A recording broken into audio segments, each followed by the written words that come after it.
우리는 종종 이런 말을 듣습니다. 힘들면 잠시 쉬어. 고통은 나쁜 거야. 행복해야지. 하지만 인생을 살다 보면 알게 됩니다. 행복은 잠시 스쳐 지나가지만 고통은 오래 머물러 우리를 바꾸어 놓습니다. 독일의 철학자 프리드리히 니체는 그 고통을 두려워하지 않았던 사람입니다. 그는 말했습니다. 나를 죽이지 못한 고통은 나를 더욱 강하게 만든다. 이 한 문장은 오늘날까지 수많은 사람들의 마음을 일으켜 세운 말이죠. 하지만 니체가 단순히 극복을 말한 것은 아닙니다. 그는 고통을 삶의 필수 조건, 더 나은 존재로 나아가기 위한 불가피한 통과의식으로 보았습니다.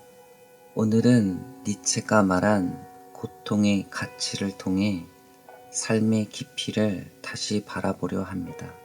니체는 19세기 독일의 철학자이자 시인이었습니다. 그는 젊은 나이에 바젤 대학교의 교수가 되었지만 심한 두통과 시력 저하, 외로움 속에 혼자만의 철학을 써내려 갔습니다. 니체는 이렇게 말합니다. 인간은 극복되어야 할 존재이다. 그에게 인간은 완성된 존재가 아니라 항상 자신을 넘어서는 존재였습니다. 그 과정 속에서 우리는 반드시 고통을 겪게 되죠. 그는 즐거운 문학에서 이렇게 말했습니다. 위대한 것은 고통 속에서만 태어난다. 니체에게 고통은 벌이 아니라 창조의 불꽃이었습니다. 그 불꽃이 없으면 우리의 영혼은 결코 단단해지지 않습니다. 이처럼 진정한 성장은 편안함 속이 아니라 혼란과 상처 속에서 태어납니다. 니체는 삶을 이렇게 정의했습니다. 삶은 끊임없는 실험이며 그 실험의 이름이 바로 고통이다. 그는 자신의 병과 외로움을 피하지 않았습니다. 오히려 그것을 철학의 재료로 삼았죠. 그 글은 피로 쓰인 철학이었습니다. 나를 죽이지 못한 것은 나를 더욱 강하게 만든다. 이 한 문장은 니체 철학의 정수입니다. 그는 인간이 고통 속에서 무너지는 것이 아니라 그 고통에 의미 있게 받아들일 때 성장한다고 믿었습니다. 그가 말한 강함은 단순한 근육이나 의지의 힘이 아니라 삶을 사랑할 수 있는 용기였습니다. 니체는 또 이렇게 말했습니다.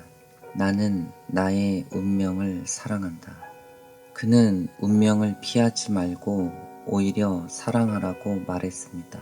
왜냐하면 그 모든 사건이 결국 나라는 존재를 완성하기 때문이죠. 고통을 사랑하라. 그것이 당신을 더 높은 곳으로 이끌 것이다. 이것이 니체 철학의 핵심입니다. 고통을 미워하면 삶 전체를 미워하게 됩니다.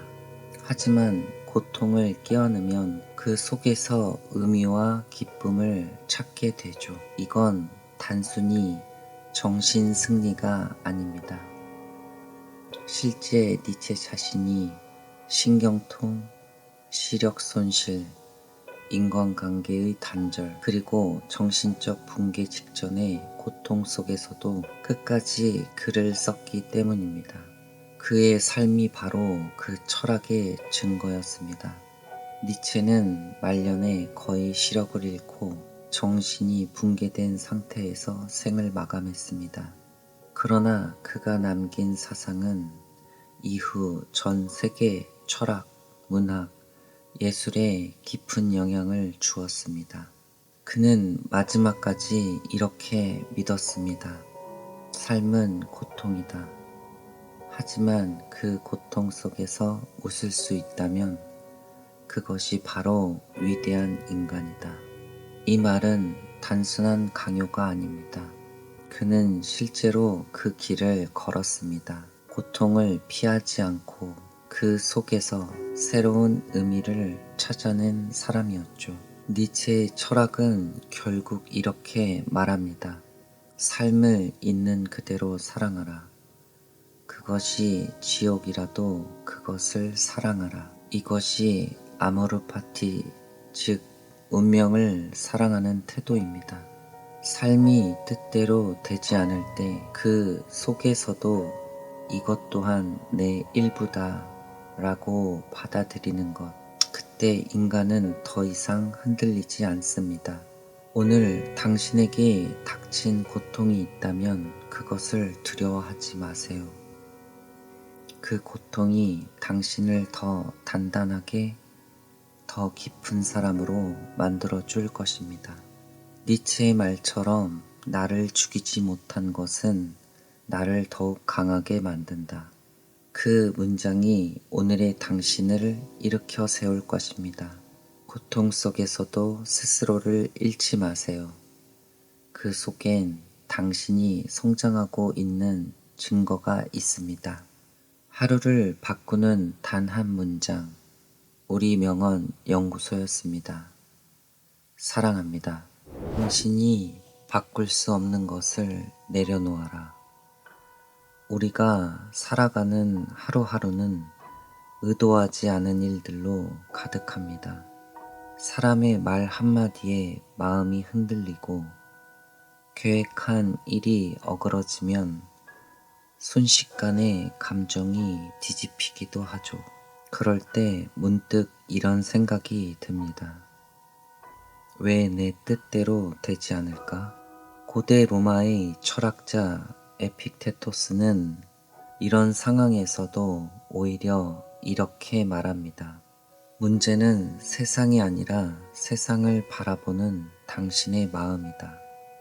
그의 철학은 인생의 태도를 완전히 바꾸는 통찰이었습니다. 오늘은 그가 남긴 한 문장 중 우리가 통제할 수 있는 것과 없는 것을 구분하라. 이 한 문장을 통해 당신의 하루를 조금 더 평온하게 만들어 드리려 합니다. 에픽테토스는 노예로 태어났습니다. 로마의 권력자에게 팔려가 자유도 이름도 몸의 자유조차 없던 시절을 살았죠. 그런데도 그는 누구보다 자유로운 영혼이었습니다. 그가 남긴 엔키리디온 인생 수업이라 불리는 책에는 이렇게 적혀 있습니다. 세상에는 두 가지가 있다. 하나는 우리의 힘으로 되는 것이고 또 하나는 우리의 힘으로 되지 않는 것이다. 그의 철학은 아주 명료합니다. 내가 할 수 있는 일에만 힘을 쓰고 할 수 없는 일은 담담히 놓아버리라는 것이죠. 사람의 평가, 날씨, 운, 타인의 감정, 이런 것들은 내 손 밖의 일입니다. 하지만 내 태도, 내 선택, 내 생각은 온전히 내 안의 영역이죠. 그는 말합니다.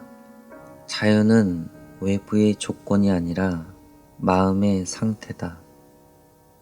결국 현명한 사람은 자신이 통제할 수 없는 일에 얽매이지 않는다는 뜻이죠. 당신에게 일어나는 일은 당신의 뜻대로 되지 않을 수 있다. 하지만 그것을 받아들이는 태도는 언제나 당신의 선택이다. 담론집. 그는 인생의 진짜 자유가 원하는 일이 이루어지는 것이 아니라 이루어지지 않아도 흔들리지 않는 마음에 있다고 했습니다. 에피텍토스는 이렇게 말합니다. 그 일이 일어나기를 바라지 말고 일어난 일을 바라던 일이 되게 하라. 그러면 언제나 평안할 것이다.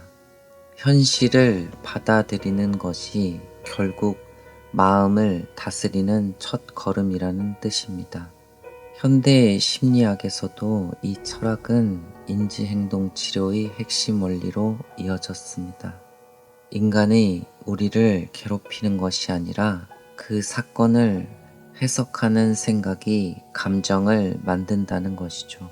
우리가 세상을 바꾸려 애쓰기보다 먼저 자신의 해석을 바꾸면 세상은 달라 보이게 됩니다. 에피텍토스는 인생을 연극에 비유했습니다. 당신은 연극의 배우다. 신이 맡긴 역할이 짧든 길든 그것을 잘 연기하는 것이 당신의 일이다. 우리는 주인공일 수도 있고 때로는 조연일 수도 있습니다. 그러나 중요한 것은 얼마나 오래 등장하느냐가 아니라 그 짧은 장면 속에서 얼마나 진실하게 살아내느냐입니다. 그는 이렇게 말합니다. 자유는 원하는 대로 사는 데 있지 않다. 원하지 않아도 괴로워하지 않는 데 있다. 지금 이 순간 당신이 바꿀 수 없는 일이 있다면 그걸 내려놓는 용기를 가져보세요. 오늘 하루 세상을 바꾸려 하기보다 당신의 마음 한 구석을 고요히 다스려 보는 건 어떨까요? 오늘도 당신의 마음 속에 작은 평화가 피어나길 바랍니다. 하루를 바꾸는 단 한 문장, 우리 명언 연구소였습니다. 사랑합니다. 세상이 한없이 어두워 보일 때가 있습니다. 노력해도 결과가 따르지 않고 사람의 마음은 멀어지고 내일에 대한 믿음마저 희미해질 때, 그럴 때 우리는 자신에게 묻습니다. 왜 이렇게 살아야 할까? 언제쯤 이 어둠이 끝날까? 인도의 시인이자 철학자 라빈드라나트 타고르는 그 질문의 한가운데에서 평생을 살았습니다. 그는 말했습니다. 밤이 깊을수록 별은 더 빛난다. 오늘은 이 한 문장을 통해 삶의 어둠을 견디는 법, 그리고 마음의 빛을 찾는 이야기를 나누어 보려 합니다. 타고르는 귀족 가문에서 태어났지만 젊은 시절부터 삶의 허무와 죽음의 그림자를 깊이 느꼈습니다. 그는 어린 시절 어머니를 잃고 결혼 후에도 아내와 두 자녀를 먼저 떠나보내야 했습니다. 그러나 그는 절망 속에서 신을 원망하기보다 그 속에서 신을 찾기 시작했습니다. 나의 눈을 뜨게 하소서. 세상의 슬픔 속에서도 당신의 빛을 보게 하소서. 그의 신은 특정한 종교의 신이 아니었습니다. 그는 인간 안에 존재하는 내면의 신성, 사랑과 연민, 그리고 용서를 노래했습니다. 타고르는 사도에서 이렇게 말합니다. 신은 하늘 높은 곳에 있는 것이 아니라 사람들의 사랑과 봉사 속에 존재한다. 그에게 신앙이란 두려움의 대상이 아니라 삶을 지탱하는 빛이었습니다. 타고르의 시가 세계인의 마음을 움직인 이유도 여기에 있습니다. 그의 언어는 종교를 넘어 인간 모두가 공감할 수 있는 영혼의 언어였기 때문입니다. 그에게 밤은 인생의 고통과 절망, 별은 인간의 신념과 희망이었습니다. 타고르는 말했습니다. 삶이 그대를 속일지라도 그 속에서 신은 여전히 노래하고 있다. 이 문장은 단지 시적인 위로가 아닙니다. 그는 실제로 깊은 상실 속에서도 자신의 신념을 잃지 않았던 사람입니다. 내가 고통의 바다를 건널 때 당신은 내 곁에서 노래하셨다. 그에게 고통은 피해야 할 것이 아니라 신과의 만남이 이루어지는 장소였습니다. 동양의 불교에서 고통은 깨달음의 문이라 했듯 타고르 역시 어둠을 통해 인간이 성장한다고 믿었습니다. 그는 이렇게 말했습니다. 빛은 어둠 속에서 태어난다. 어둠은 빛의 어머니다. 우리는 종종 어둠을 미워하지만 사실 그 어둠이 있기에 우리는 진짜 빛의 소중함을 알게 되는 것이죠. 타고르는 인생을 하나의 여행으로 보았습니다. 그는 말합니다. 나는 내가 어디로 가는지 모른다. 하지만 노래하며 걷겠다. 삶의 목적을 알 수 없어도 그는 그 길을 두려움이 아닌 노래로 채웠습니다. 그의 노래는 곧 신에게 바치는 기도이자 자신의 영혼을 치유하는 길이었습니다. 사도 마지막 장에 그는 이렇게 말합니다. 내 마음이 두려움에 떨 때 당신은 내 안에서 말한다. 나는 여기에 있다. 두려워하지 말라. 그에게 신은 먼 곳이 아니라 바로 우리의 용기, 사랑, 그리고 평온한 마음 안에 존재하는 빛이었습니다. 그의 인생이 우리에게 전하는 메시지는 분명합니다. 어둠이 깊을수록 마음의 별을 지켜라. 삶이 당신을 흔들 때 그 속에서도 여전히 당신 안에 있는 그 빛을 믿으세요.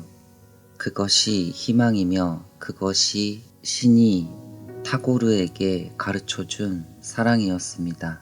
오늘 당신에게 필요한 건 세상을 바꾸는 거대한 힘이 아닙니다. 그저 이 한 문장을 기억하는 것입니다. 밤이 깊을수록 별은 더욱 빛난다.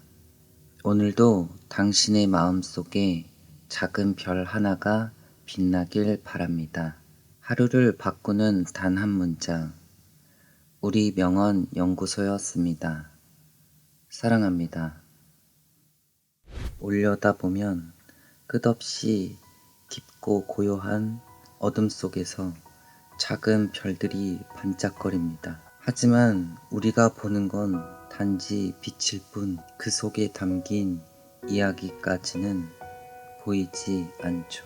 프랑스의 작가이자 조종사 생테취페리는 이 보이지 않는 세계를 누구보다 깊게 이해한 사람이었습니다. 그는 새벽의 공기를 가르며 하늘을 날고 적막한 밤하늘을 홀로 지나며 세상을 보는 다른 시각을 얻었습니다. 생텍쥐페리의 어린 왕자는 전쟁과 인간의 상처 속에서 탄생한 작품입니다. 그는 이 책을 통해 눈으로 볼 수 없는 것들, 그럼에도 인생에서 가장 소중한 것들,